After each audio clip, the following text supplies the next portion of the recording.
인스타 보면서 도움 많이 받고 있는 아이 둘 있는 엄마입니다.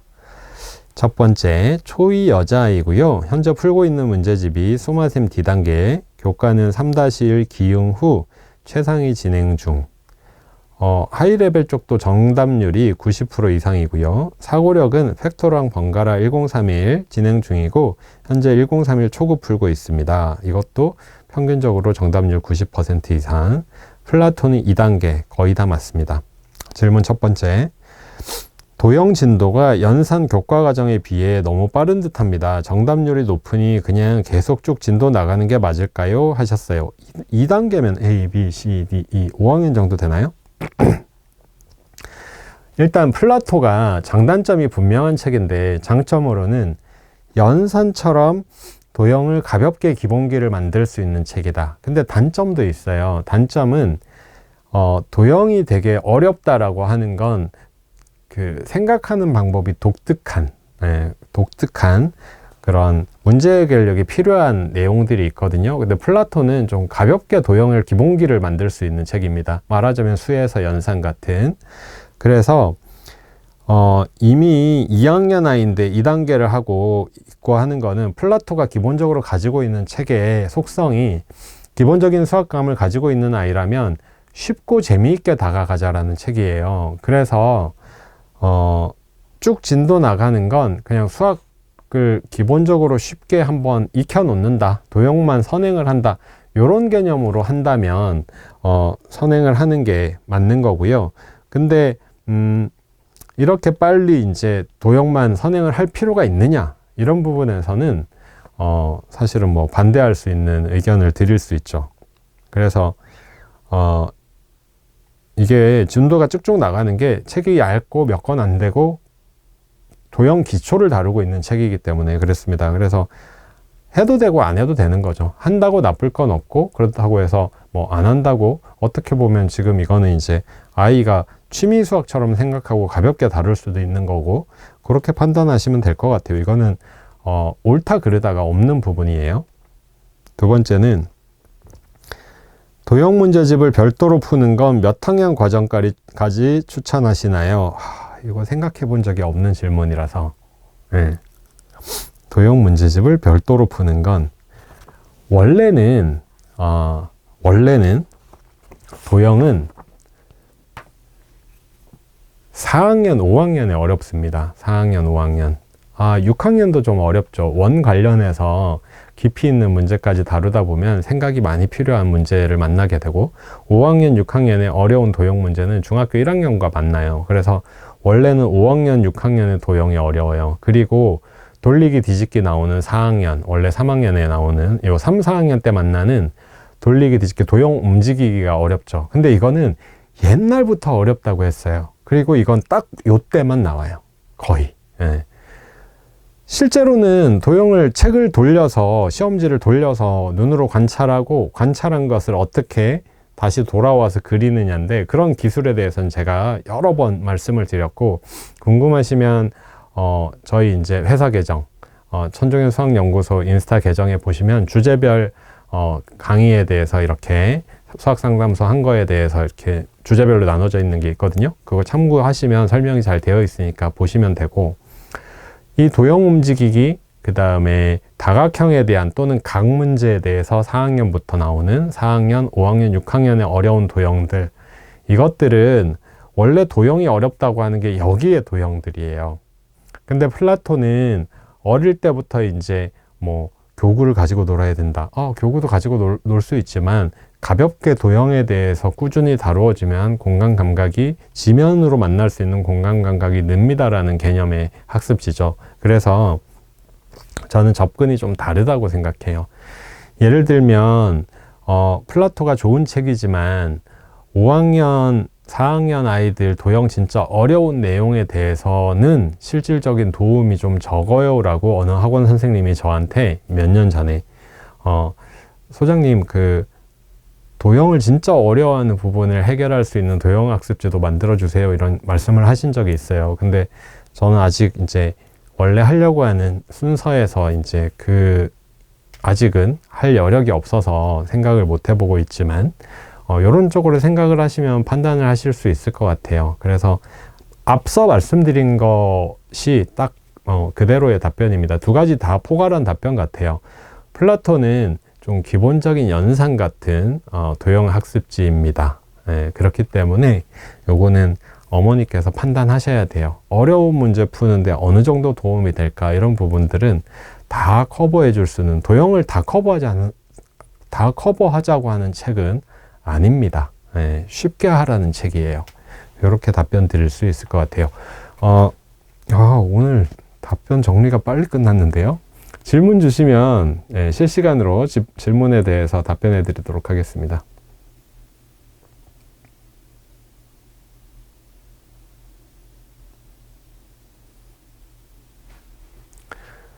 지금 도형 학습지 중에 추천할 수 있는 건 플라토하고 빨강 도형이죠. 소마 도형도 나왔는데, 소마 도형은 사실 제가 아직 책을 살펴보지를 못했어요. 그래서 어떤지 아직 분석해 보지를 못해서 플라토하고 빨강 도형인데 둘 다 사실은 도형을 아주 깊이 있게 다루고 하진 않아요. 심화서가 아니라는 거죠. 아무도 플라토를 심화서라고 하지 않잖아요. 도형 문제집이지 심화서다. 도형이 어렵다라고 하는데 그 어려운 걸 해결하자, 이런 부분은 아니잖아요. 풀려보면. 그래서 도형 문제집에서는 아까 말씀드린 그런 쪽으로 심화 도형만 이렇게 한 거는 지금은 뭐 없다고 봐야 되겠죠. 초2 3-1 응용하고 있고요. 3-1 심화 시작할 때 따풀 같이 하면 도움 될까요? 네, 도움 되죠. 도움 되죠.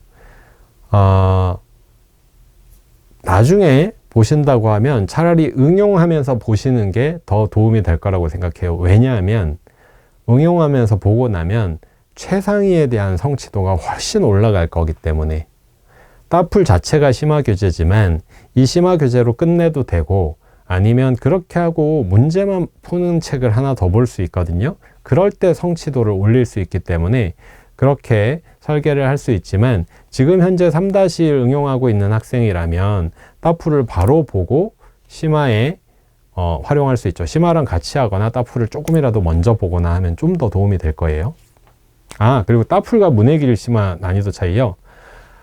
이거는 난이도 차이라기보다 문제의 깊이와 난이도라고 하면 비슷하다고 할 수 있는데, 범위 때문에, 다루고 있는 영역 때문에 저는 문해길이 조금 더 어렵게 느껴질 수 있다라고 생각해요. 그건 뭐냐면, 문해길이 원래 경시 입문서거든요. 경시책이에요. 근데 따풀은 경시 쪽, 그러니까 교과를 벗어나서 경시 쪽에 나오는 주제들을 다루거나 하고 있진 않아요. 예를 들어서 최단거리 길찾기 문제라든가 뭐 이렇게 되어 있을 때,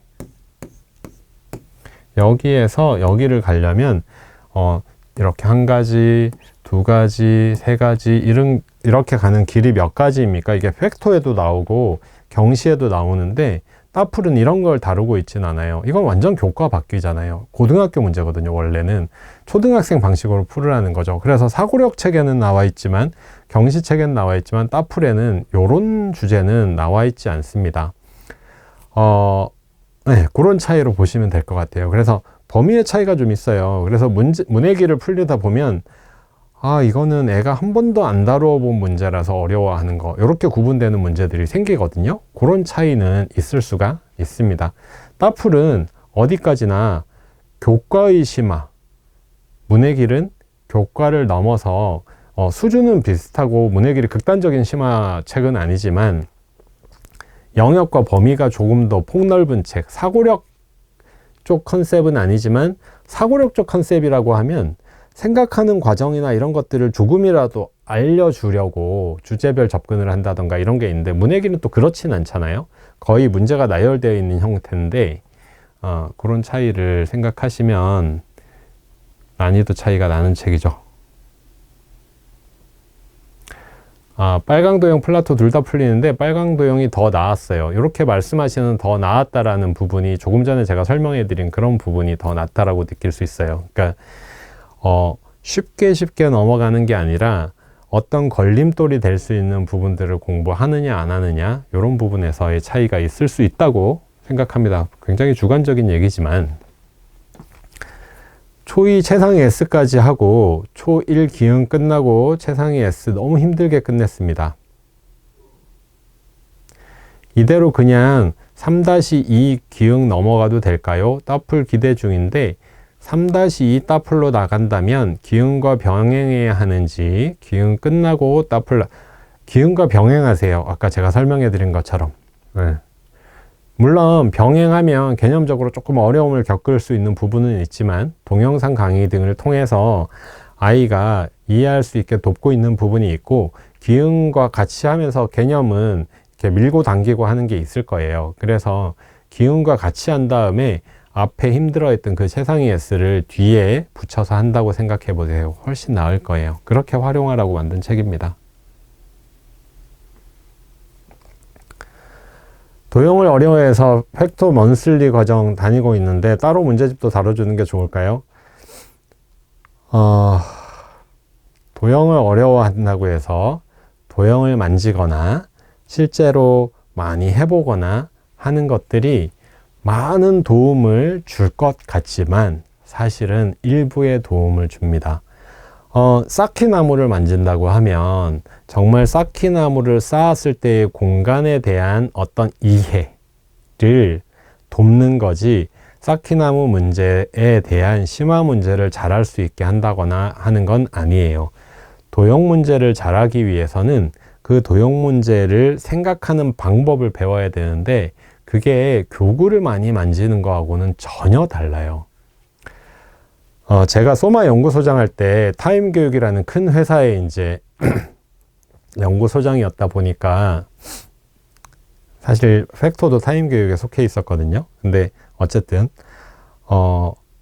교구 위주로 교육을 하는 파트가 있고 문제를 다양하고 깊이 있게 풀어보는 파트가 있어요. 서로 다른 학원입니다. 한 그룹 안에 얘네 둘을 같은 지역의 아이들에게 교육하고 교차로 입학시험을 본 아이들 그리고 두 학원을 따로따로 선택한 아이들을 2년 정도였던 것 같아요.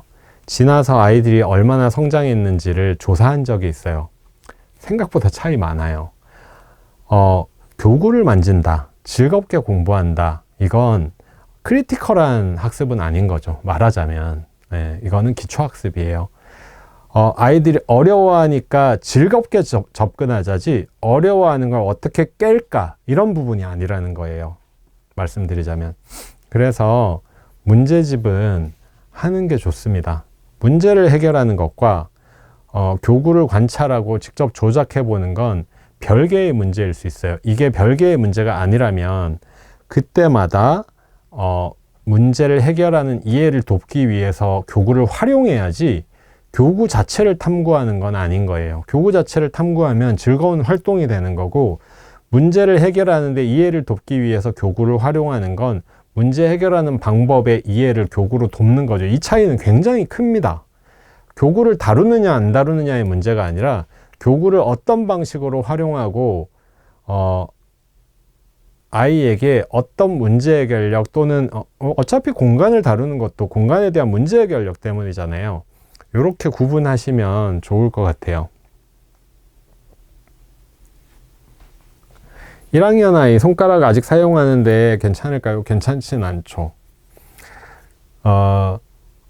혹시 연산을 꾸준히 해왔을까요? 연산을 꾸준히 해왔으면 손가락을 사용하지 않도록 해주는 게 좋고요. 이제는 근데 강제적으로 하기보다는 자연스러워지도록 하는 게 좋은데 자연스러워지도록이라고 말씀드리는 건 예를 들면 연산을 1학년 아이라도 연산을 별로 안 했을 수 있잖아요.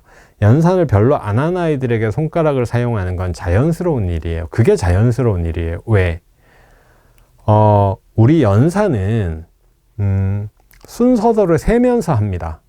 원리셈이 단계별로 논리를 가지고 있는데 원리셈 6, 7세 단계 같은 경우는 더하기 빼기 1, 2, 3을 수가 커지도록 똑바로 세는 것과 수가 작아지도록 거꾸로 세는 것의 원리를 알고 그렇게 셈을 하는 걸 이해하는 과정에 있어요. 그리고 수를 똑바로 세고 수창이라고 하는데 예전에 제가 대치동에서 일할 때 어머니들 사이에서 그런 20년 전에 그런 얘기를 들었었어요. 연산 수창만 어릴 때 잘해놔도 연산 잘한대, 이런 거. 1부터 100까지 똑바로 세기, 거꾸로 세기만 잘해놔도. 뺄셈을 왜 잘 못할까요? 거꾸로 세기를 잘 못하기 때문에 느리고 잘 못하는 거예요. 처음에 뺄셈이. 손가락을 쓰는 건 수를 세기 위한 재료가 필요한 거예요. 아직 가르기 모으기가 안 되는 거죠. 가르기 모으기가 안 되니까 지금 1학년 1학기면 교과 내용이 가르기 모으기니까 보통 요즘 이제 아이들이 학교 연산을 좀 준비를 미리 하잖아요. 그러니까 지금 딱 1학년 1학기 수준인 거예요, 아이가. 그래서 1학년 1학기가 끝나면 가르기 모으기가 돼서 손가락을 사용 안 하게 돼야 되는 거예요. 그렇게 보면 교과 진도로는 보면 그대로 이제 가고 있는 건데, 전반적인 지금 학습 수준, 이렇게 이제 얘기를 하자면 좀 느린 게 사실이죠. 그래서 손가락을 사용하지 않도록 도와줘야 되는데, 사용하지 마, 이게 아니라 가르기 모으기가 돼서 양감이 생기면서, 가르기 모으기는 양감이잖아요. 순서대로 카운팅이 아니잖아요. 그죠? 4와 3의 합이다 하면 7 이렇게 나오는 거잖아요. 외워지는 거잖아요. 가르기 모으기는 4, 3, 하나, 둘, 셋, 넷, 다섯, 여섯, 일곱. 이거는 원리셈의 6세, 7세. 연산을 처음 하는 아이들이 수를 다루는 것. 이런 아이들은 수를 셀 수 있는 대상이 필요한 거고. 이렇게 논리적으로 생각하신다면 가르기 모으기와 연산을 공부하면서 사라지도록 해야 되는 거죠. 그러니까 이제 지금 이 아이 같은 경우는 연산을 해왔다면, 만약에 해온 아이일 수도 있어요.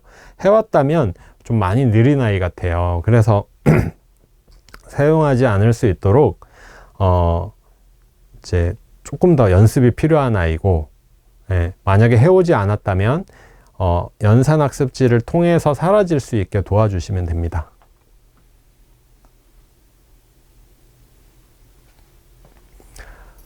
초3 아이 현행 따라가요. 따풀이 6월 말에 오면 순서를 어찌해야 될까요? 제 생각은 그렇습니다. 3학년 심화로 3학년 1학기 거를 하고, 그리고 나서 3학년 2학기 거를 뭐 여름방학이든 시작할 거잖아요. 그러면 이어서 거의 할 수 있을 것 같아요. 그래서 3학년 거를 심화라고 생각하고 전체적으로 하고 3학년 2학기 거로 이어갈 수 있을 것 같아요. 지금 시기에 현행하고 있는 아이들에게는 선택에 큰 문제는 안 될 것 같아요. 이제 선행하고 있는 아이들이 문제죠. 만약에 3학년인데 3학년 2학기 거 하고 있다. 그럼 1학기 걸 봐야 하나요? 뭐 이런 질문이 있을 수 있는데, 요거는 선택이 조금 이제 어떻게 하는 게 좋을까 생각을 해볼 수 있지만, 현행하고 있는 아이라면 심화로 1학기 거 하시고 2학기 거로 넘어가서 2학기 개념할 때 뭐 따풀을 동시에 한다던가 이런 선택을 하실 수 있을 것 같아요. 그리고 따풀이라는 책은 학기별로 같은 주제도 있고 다른 주제도 있어요. 같은 주제가 있는 이유는 문제집들마다 심화를 할 때 아이들에게 요구하는 어떤 내용들은 반복돼요. 예를 들면 간격과 수에 대한 문제. 100m 운동장에 10m마다 깃발을 꽂았습니다. 처음과 마지막에 꽂을 때 깃발이 몇 개입니까? 이건 5학년까지 나와요. 그래서 따풀도 2년 정도는 이게 반복이 돼요. 조건이 조금씩 어려워지면서. 그래서 3학년 1학기 걸 봐놓으면 4학년 2학기 거에 도움이 될 수 있는 게 있고, 그리고 또 하나는 특별한 계산법 이런 거는 앞에 한번 배우고 뒤에 안 나오는 부분도 있기 때문에 저는 현행하는 아이라면 큰 고민 없이 3학년 1학기 거부터 해보시길 추천해 드립니다.